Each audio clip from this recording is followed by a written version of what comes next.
அறிவுபூர்வமானவர்களோ ஆராய்ச்சியாளர்களோ விஞ்ஞானிகளாலோ வழிநடத்தப்படுகின்ற ஒரு நிறுவனம் கிடையாது.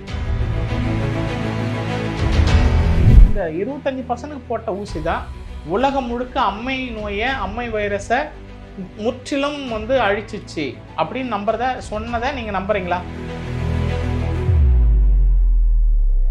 ஆனால் பிளேக் நோய்க்கு தடுப்பூசியும் போடப்படவில்லை. என்ன காரணம் தெரியுமா? ஏன்னா பிளேக் நோய்க்கான தடுப்பூசியை கண்டுபிடிச்சது நம்ம இந்தியன் கண்டுபிடிச்சனால இந்த ஊசி போட வேண்டாம்னு முடிவு பண்ணிட்டாங்க. கொரோனாவை பொறுத்த வரைக்கும் பகுத்தறிவை நீங்க யூஸ் பண்ணக்கூடாது சார். நிறைய பேர் பகுத்தறிவாளர்கள்னு பேசிட்டு இருப்பாங்க. ஆனா கோவிட் டைம்ல கோவிட்டுக்கு மட்டும் பகுத்தறிவை யூஸ் பண்ண மாட்டாங்க. வைரஸ் நமக்கு நல்லதுங்க, பாக்டீரியா நமக்கு நல்லதுங்க. நம்ம உடம்புல ஒண்ணு நம்முடைய சக்தி, இன்னொன்னு கிருமிகளுக்கான சக்தி. கிருமிகளுக்கு எதிரான சக்தி நம்ம உடம்புல எப்போதும் செயல்பட்டு கொண்டே இருக்கிறது.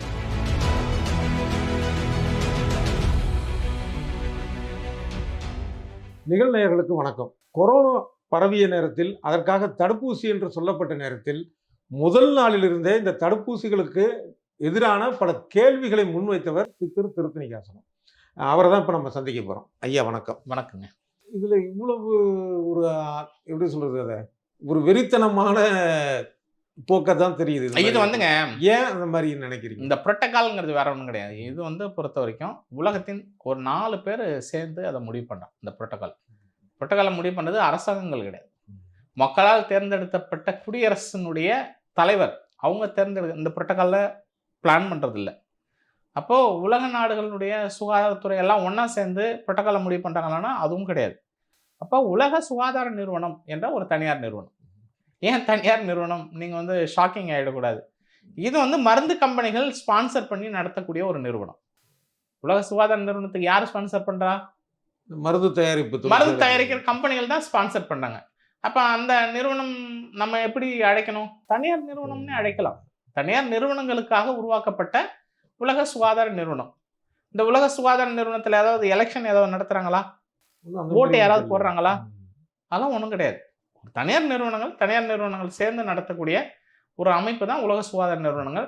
அப்போ அந்த தனியார் நிறுவனம் தான் உலகத்தையே கட்டுப்படுது. அப்படியான ஒரு தனியார் நிறுவனம் உலகத்தையே கட்டுப்படுத்துது. நீங்கள் அந்த தனியார் நிறுவனம் எவ்வளோ கோமாளித்தனமான நிறுவனம் அப்படின்றத நீங்கள் தெரிஞ்சுக்கணுன்னா, 2020 2019 டிசம்பர்லேருந்து கொரோனா சார்ந்து அவர்கள் வெளியிட்ட அறிக்கை இருக்கு இல்லையா, அந்த அறிக்கைகளை மட்டும் ஒருத்தர் யாராவது உட்காந்து ஒரு புத்தகமாக பைண்டிங் ஒரு புத்தகத்தை உருவாக்குனீங்கன்னு வச்சுங்களேன், முதல் பக்கத்துலேருந்து கடைசி பக்கம் போகிறதுக்குள்ள ஒன்று பைத்தியமாயிடணும். ஏன்னா இப்படி சொல்கிறான், அப்படி சொல்கிறான், இப்படி சொல்கிறான், இப்படி சொல்கிறான், இப்படி சொல்கிறேன், 6 மீட்டருக்கு அப்போலாம் அந்த வைரஸ் வரும்ன்றான், 5 கிராம் ஞாயிற்றுக்கிழமை அன்னைக்கு அந்த வைரஸ் வராது, நீ தெருவில் நடக்கலான்றான், இரவுல நடக்காதீங்கன்றான், பகலில் நடங்கன்றான், காலைல 2 மணிக்கு நீங்கள் போட்டுக்கலான்றான், சோஷியல் டிஸ்டன்ஸ்ன்றான், மூஞ்சில் துணியை போட்டிங்கன்னா வைரஸ் வராதுன்றான், டெட்டால் போட்டு தடவிங்கன்னா வைரஸ் வராதுன்றான், சோப் போட்டு கழுவினா வைரஸ் வராதுன்றான். இப்படி ஏற்பட்ட கோமாளித்தனங்கள். அப்போ நீங்கள் உலக சுகாதாரத்துறை நீங்கள் அசஸ் பண்ணணுன்னா வேற ஒன்றுமே பண்ண வேண்டாங்க. ரொம்ப சிம்பிள் டெக்னாலஜி நான் சொல்கிறேன். 2019 கொரோனா வந்த காலத்துலேருந்து நேற்று வரைக்கும் இருக்கக்கூடிய கொரோனா சார்ந்த உலக சுகாதார நிறுவனத்தினுடைய அத்தனை கோப்புகளையும் நீங்கள் ஒன்றாக்கி படிச்சிங்கன்னா போதும்.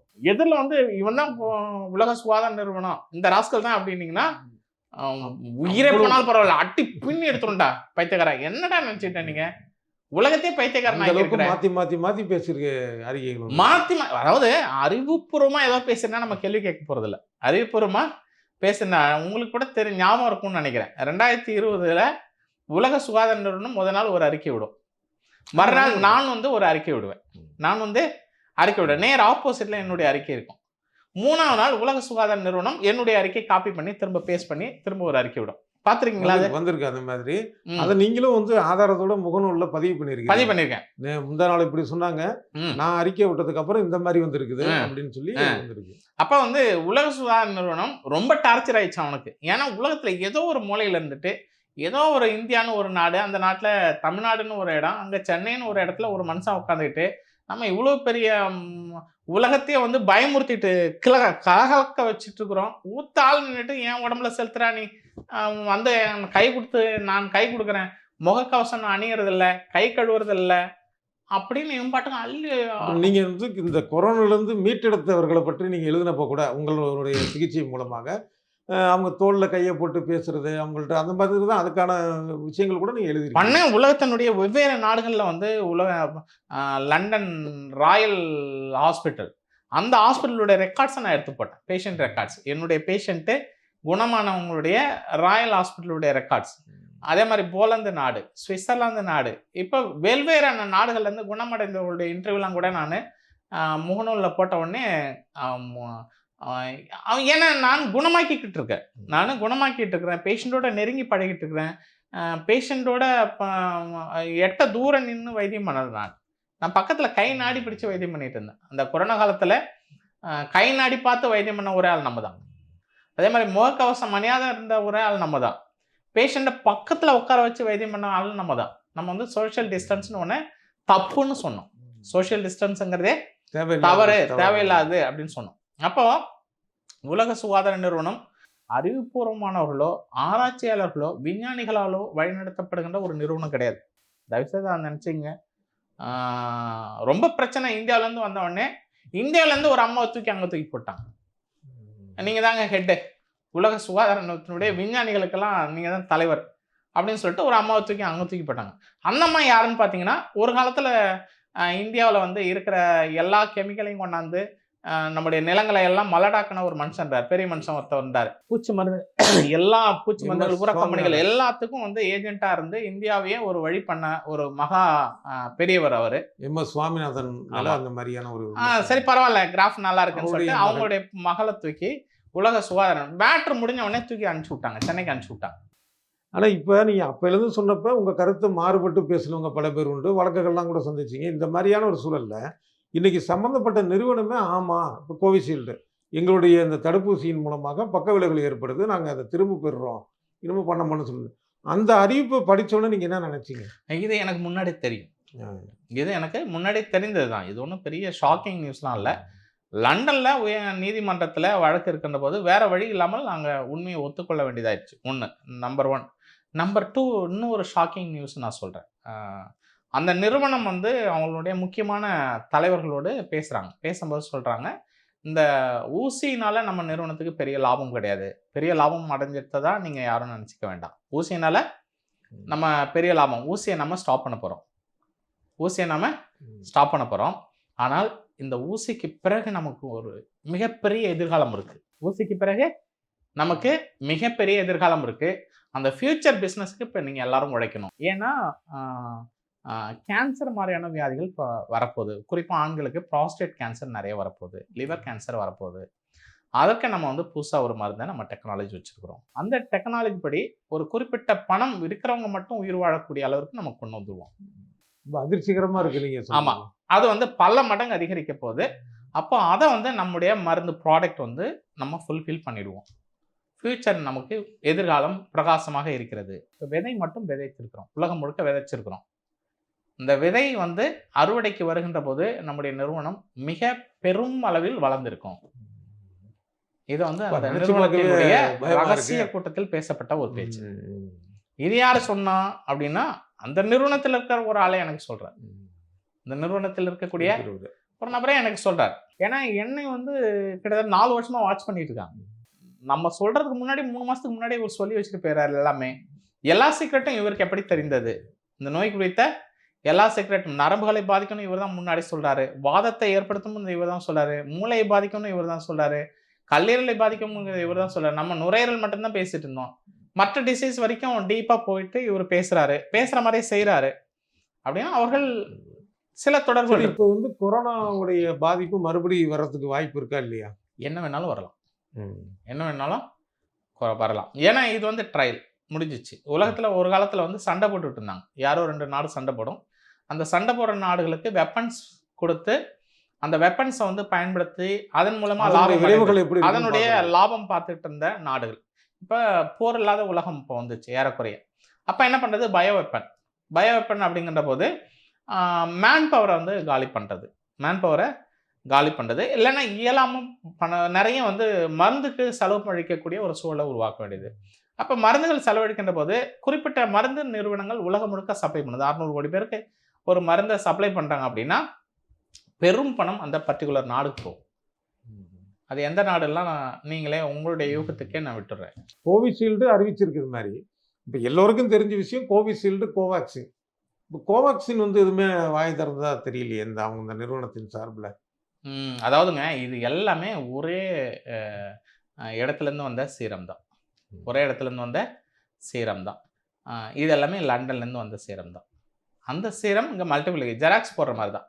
எக்ஸ்ட்ரா காப்பி ஒரு 1000 காப்பி 5000 காப்பி போடுற வேலை தான். சீரம்னா மூலப்பொருள். அதனால வந்து அவன் ஒத்துக்கிட்டான். லண்டன்ல இருந்ததுனால ஒத்துக்கிட்டான். இவங்க லோக்கல் ப்ராடக்ட் மேட் இன் இந்தியான்னு லேபிள் ஓட்டினதுனால இவன் ஒத்துக்க மாட்டான். மற்றபடி இந்த தடுப்பூசி தேவையற்றது அப்படிங்கிறது தான் உங்களுடைய கருத்து. ஆரம்பம் டே ஒன்லேருந்து மொத்த தடுப்பூசியும் தேவையில்லாது. மொத்த தடுப்பூசியும் தேவையில்லாது. எந்த நோய்க்கான தடுப்பூசியும் தேவையில்லாது. ஏன்னா இது எல்லாம் இயற்கையிலேயே உங்க உடம்புல இருக்கு. அதை முதல்ல நீங்க நம்புங்க. உங்க உடம்புல அது இருக்கு. கிட்டத்தட்ட நிறைய பேர் இப்போ கூட சொன்னாங்க, சார் அதெல்லாம் பத்தி பேசுறீங்க சார், அது இல்லைன்னா உலகத்துல மனுஷன்லாம் இல்லாம போயிருப்பான் சார் அப்படின்லாம் நான் தழுதழுக்கெல்லாம் பேசுறாங்க சில டாக்டர்கள். 1,00,000 ஆண்டுகளுடைய மனிதகுல வரலாற்றை படிங்க. நீங்க முதல்ல போயிட்டு ஆதாம் ஏவாளுக்கு பிறகு இந்த மனிதகுலம் எப்படி வளர்ந்து வந்திருக்கு. இப்போ இடைப்பட்ட காலத்துல வைரஸே இல்லாம இருந்திருக்குமா, பாக்டீரியாவே இல்லாம இருந்திருக்குமா, ஃபங்கஸே இல்லாம இருந்திருக்குமா? ஆனா ஒரு காலகட்டத்தில் அம்மை நோயால கொத்தா மக்கள் இறந்தது வந்து வரலாறு. அதுக்கப்புறம் இந்த அம்மை தடுப்பூசியினால வந்து அந்த மரணங்கள் குறைஞ்சது இல்லையா? இதுவும் வந்து கட்டுக்கதைகள். இதுவும் ஒரு வதந்தி. ஒரு வதந்தி. உங்களுக்கு தெரியும். நான் ஒரே சிம்பிளா சொல்றேன், அதை பத்தி சொல்றேன். நீங்க ஸ்கூல்ல படிக்கும்போது அம்மா ஊசி உங்களுக்கு போட்டிருப்பாங்க. வெள்ளை வேன் வந்து வீட்டில் நிற்கும், ஸ்கூலுக்கு முன்னாடி நிற்கும். நின்ன உடனே பசங்க என்ன பண்ணுவாங்க? பயந்து ஓடிடுவாங்க. ஆமா, போஷாக்கா இருக்கிற பையன், சுவரேறி குதிக்கக்கூடிய பையன், வாத்தியார்ட்ட அடி வாங்குறதுக்கு ரெடியா இருக்கிற பையன், அத்தனை பேரும் ஓடிடுவான். ஒரு 300 பேர் படிக்கிற பசங்கள்ல ஒரு 500 பேர் படிக்கக்கூடிய ஒரு பள்ளிக்கூடத்தில் ஊசி போறதுக்கு வரிசையில் நிற்கிற பசங்களுடைய எண்ணிக்கை எவ்வளவா இருக்கும்? ஒரு 100, நேர்மையா சொல்லுங்க. 100, 150 இல்ல, அதிகபட்சம் பாதிக்கு பாதி வைங்களா. பாதி பேர் 100 பேர் போடுவான். 100 பேர் தான் சார் போடுவான். 500 பேர்ல 100 பேர் போடுவான். 400 பேர் ஓடி போயிடுவான். அப்ப 400 பேருக்கு நீங்க போடல தானே? அப்ப பள்ளிக்கூடம் வந்த 500 பேரில் 100 பேருக்கு மட்டும் நீங்க போட்டீங்க. கிராமத்துல இருந்த வயசானவங்களுக்கு நீங்க போட்டீங்களா? மாடு மேய்க்கிறவங்களுக்கு போட்டீங்களா? வீட்டுல இருக்கிறவங்களுக்கு வீடு வீடா போயிட்டு அம்மை ஊசி போட்டீங்களா? அபாரிஜன்ஸுக்கெல்லாம் போய் போட்டீங்களா? போடல. சில மதம் சார்ந்த நாடுகள்ல நீங்க போய் போட்டீங்களா? நான் வந்து இப்போ 53 வயசு. என்னுடைய உடம்புல 4 ஊசி குத்தன தடயங்கள் இருக்கு. என் வயதுத்த ஒரு அமெரிக்கனோ ஒரு ஐரோப்பியனோ நீங்க போயிட்டு கையில பாத்தீங்கன்னா அந்த ஊசி தழும்புகள் அவனுக்கும் இருக்கணும் தானே? அவனுக்கு இருக்குன்னு நீங்க நம்புறீங்களா? அவன் போட்டுக்கொள்ளவில்லை. அப்போ ஏறக்குறைய 75% மக்கள் போடல. 75% மக்கள் போடல. அப்ப 25% தான் போட்டீங்க. அப்ப 25%க்கு போட்டுட்டு 75% பேருக்கு போடாம விட்டுட்டு இந்த 25%க்கு போட்ட ஊசி தான் உலகம் முழுக்க அம்மை நோயை, அம்மை வைரஸை முற்றிலும் வந்து அழிச்சிச்சு அப்படின்னு சொன்னதை நீங்க நம்புறீங்களா? உலக பந்தை அப்படியே டெட்டால் போட்டு கழுவுனீங்களா? வேக்சின் போட்டு கழுவுனீங்களா? விஷம் போட்டு எல்லா வைரஸும் அப்படியே ஒவ்வொரு வைரஸா போய் ஷூட் பண்ணி கன் வச்சு ஷூட் பண்ணீங்களா? அந்த வைரஸ் வந்து மனுஷனை தவிர விலங்குகளுக்கெல்லாம் போகவே இல்லையா? குரங்குக்கு போகாதா? ஒவ்வொரு மனுஷனையும் பார்த்து செக் பண்ணீங்களா? இவ்வளவு கேள்விகள் இருக்கு இல்ல. இந்த கேள்விகள் யாராவது பதில் சொல்லட்டும். சரிங்க சார், நான் ஒத்துக்கிறேன் சார். நீங்க ஏன்னா சொன்னாதான் நாளைக்கு சோறு கிடைக்கும்னு சொல்றீங்க, அதனால நான் ஒத்துக்கிறேன். இல்லைன்னா எதிர்த்து பேசுறாருன்னு நீங்க வேற சொல்லிவிடுங்க. சரி, ஓகே. பிளேக்னு ஒரு நோய் இருந்தது தெரியுமா? ஆமா, சொல்லுவாங்க. பிளேக்ல கொத்த மனிதர்கள் செத்தாங்க, வரலாற்றில் பதிவு பண்ணிட்டு இருக்காங்க. அந்த பிளேக் நோயில இன்னைக்கு ஒரு ஆள் கூட சாகல. ஆனால் பிளேக் நோய்க்கு தடுப்பூசியும் போடப்படவில்லை. என்ன காரணம் தெரியுமா? ஏன்னா பிளேக் நோய்க்கான தடுப்பூசியை கண்டுபிடிச்சது நம்ம இந்தியன் கண்டுபிடிச்சனால இந்த ஊசி போட வேண்டாம்னு முடிவு பண்ணிட்டாங்க. நீங்க போடுகின்ற எல்லா ஊசியும் ஆப்பிரிக்கன் இல்லைன்னா அமெரிக்கன் கண்டுபிடிச்ச ஊசி. இதுல ஒரு அரசியல் இருக்கு. தடுப்பூசிக்கு உள்ளால ஒரு அரசியல் இருக்கு. நான் சொல்றது விளங்குதா உங்களுக்கு? அப்போ நீங்க வந்து அம்மை ஊசி போட்டுதான் நான் உலகத்துல அம்மை நோயை ஒழிச்சேன் அப்படின்னு நீங்க சொல்றது உண்மையா இருக்க பட்சத்துல பிளேக் நோய்க்கு தடுப்பூசியே போடாமல் பிளேக் நோய் எப்படி ஒழிந்தது? இன்னைக்கு கோவிட் உலகத்தில் இருக்கிறதா இல்லையா? இருக்கா இல்லையா? அதான் முக்கியமான கேள்வியா இருக்கும். இது முன்னாடி இருக்கும். அது பாதிப்பு பலகீனம் எப்போ நடக்குதோ அப்ப அது பல்கி பெருகும். ஓகே, அப்ப இருக்கு அப்படின்னா இன்னைக்கு சோசியல் டிஸ்டன்ஸ் மெயின்டைன் பண்றீங்களா? இல்லையே, கையை கழுவிட்டு இருக்கிறீங்களா? ஒரு எதுவுமே இல்லை. பக்கத்துல இருக்க பையன்ட்ட சர்டிஃபிகேட் கேட்குறீங்களா? ஏன்பா நேற்று யார் பிசிஆர் டெஸ்ட் பண்ணியப்பா, பஸ்ஸில் உட்காரும்போது நீ உட்காருதுன்னா பிசிஆர் டெஸ்ட் காட்டு அப்படி சொல்கிறீங்களா? இல்லையே. ஏர்போர்ட்டில் கேட்குறீங்களா? அன்னைக்கு ஃப்ளைட்டில் பக்கத்தில் உட்காந்துனா என்ன ஆகும்? கோவிட் பேஷண்ட்டு இது அந்த கோவிட் நேரத்தில் நடந்த பல காமெடிகளில் ஒன்று, அந்த டிக்கெட் எடுக்கிறப்ப ஃப்ளைட் எடுக்கிறப்ப 10 அடிக்கு ஒருத்தர் நிற்பான். ஃப்ளைட்டில் இருக்கிற ஃபோட்டோ பார்த்தீங்கன்னா பக்கம் உட்காந்துருப்பான். உட்காந்துப்பா. அது என்ன அப்படின்னு அது அப்பயே அது ஒரு பெரிய ஒரு மீம்ஸ் மாதிரிலாம் வந்து ஆன இது இருந்தது. அறிவுபூர்வமா எவனும் பதில் சொல்ல மாட்டான் சார். அறிவுபூர்வமா நீங்க பதில் சொல்ல, நீங்க எல்லாம் யோசிக்க கூடாது. அவன் சொல்றத அப்படியே மனப்பாடம் பண்ணிக்கணும். நீங்க ஏன் எப்படி எதிர்த்து சில நீங்க கேள்வி கேட்டுறக்கூடாது. உன் பகுத்தறிவை கொரோனாவை பொறுத்த வரைக்கும் உன் பகுத்தறிவை நீங்க யூஸ் பண்ணக்கூடாது சார். நிறைய பேர் பகுத்தறிவாளர்கள்னு பேசிட்டு இருப்பாங்க. ஆனா கோவிட் டைம்ல கோவிட்டுக்கு மட்டும் பகுத்தறிவை யூஸ் பண்ண மாட்டாங்க. இது 4 வேதங்களில் சொல்வதை எப்படி மனப்பாடம் பண்ணிட்டு நமக்கு சொல்றாங்களோ, புராணங்களில் சொல்றதை எப்படி பண்டிதர்கள் நமக்கு மனப்பாடம் பண்ணி சொல்றாங்களோ, அதே மாதிரி பகுத்தறிவாளர்கள் என்ற பெயர்ல நிறைய பகுத்தறிவாளர்கள் என்ன பண்ணாங்க, WHO சொல்றதை மனப்பாடம் பண்ணிட்டு எல்லாருக்கும் மக்களுக்கு சொல்றாங்க, இது அறிவியல், இதுதான் பகுத்தறிவு அப்படின்னாங்க. உனக்கு அறிவுன்னு ஒண்ணு இருக்குல்ல ஐயா. ஒவ்வொரு மனுஷனுக்கும் தனித்தனியாக தானே அறிவை படைச்சிருக்கிறான். எல்லாருக்கும் கனெக்ஷன் கொடுத்து வச்சிருக்கிறானா? 600 கோடி மக்களுக்கும் ஒரு லிங்க் கொடுத்து கனெக்ஷன் கொடுத்து வச்சிருக்கிறானா? சிந்திப்பதற்கான உங்களுக்கு மூளை கொடுத்துருக்குது. அந்த மூளை ஏன் சிந்திக்க மாட்டேங்கிறீங்க?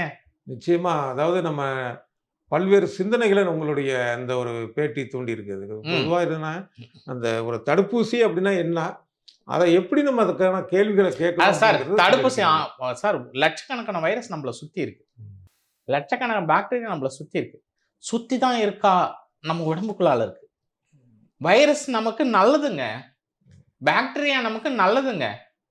நம்ம உடம்புல வந்து ஒன்று நம்முடைய சக்தி, இன்னொன்று கிருமிகளுக்கான சக்தி. கிருமிகளுக்கு எதிரான சக்தி நம்ம உடம்புல எப்போதும் செயல்பட்டு கொண்டே இருக்கிறது. எப்போதும் செயல்பட்டு கொண்டே இருக்கிறது. அந்த நம்மளுக்கான சக்தி குறையுதோ அப்போ அந்த பாதிப்பு வருது. பாதிப்பு வரதில்ல, கிருமி சக்தி இல்லைனாலும் நீங்க செத்து போயிடுவீங்க. ஓ, உங்களை சுத்தி கிருமிகள் இருக்கணும். கிருமிகள் இருந்தால் கிருமிகள் இருந்தால்தான் கிருமிகளோடு நீங்க போராடி கொண்டே இருப்பீர்கள். உங்களுடைய உயிர்த்துவம் இருந்து கொண்டே இருக்கும். கிருமிகள் இல்லை அப்படின்னா நீங்களும் செத்து போயிடுவீங்க. இப்ப புது ட்ரெண்ட் மாறி இருக்கு. நீங்க வந்து ஆன்டிபயோட்டிக் சாப்பிட்டு சாப்பிட்டு குடல்ல இருக்கக்கூடிய உங்களுடைய நுண்கிருமிகள் செத்து போச்சு சொல்றாங்களா? ஆமா. அதனால வந்து நோய் குணமாகறதுல பிரச்சனை இருக்கு சொல்றாங்களா? அப்ப நுண்கிருமி நமக்கு வேணுமா வேண்டாமா? அதுவும் தேவைப்படுதில்ல. வேணும், தேவை. அப்ப இந்த கிருமிகளோடு வாழ்வதற்கான எனர்ஜி நமக்கு இருக்கு. அந்த கிருமிகளை எதிர்த்து போராடுகின்ற ஆற்றல் நம்முடைய ஒவ்வொரு அணுவிலையும் இருக்கு. ஒவ்வொரு அணுவிலையும் இருக்கு. இந்த எதிர்ப்பு சக்தியை நீங்க அஸ்ட்ராஜெனிக்கா வரும், அமெரிக்காவிலேருந்து ஃப்ளைட்டை பிடிச்சி வரும், லண்டன்லேருந்து வரும், லண்டன் கம்பெனிக்காரன் கொண்டாந்து நமக்கு உடம்புக்குள்ளால எதிர்ப்பு சக்தியை ஏற்றிக்கிட்டே இருப்பான். ஒவ்வொரு கிருமி வரும்போதும் ஊசியை நம்ம உடம்புக்குள்ளால குத்தணும் அப்படிங்கிறத விட பைத்தியக்காரத்தனம், பகுத்தறிவில்லாதத்தனம், மூட நம்பிக்கை உலகத்தில் வேற ஏதாவது இருக்கா? சரியான ஒரு கேள்வியோட இந்த பேட்டியை முடிச்சிருக்கிறீங்க. நன்றி, வணக்கம். இந்த கேள்விக்கான விடையை ஒவ்வொருவரும் தேட வேண்டும். நன்றி. நன்றி, வணக்கம்.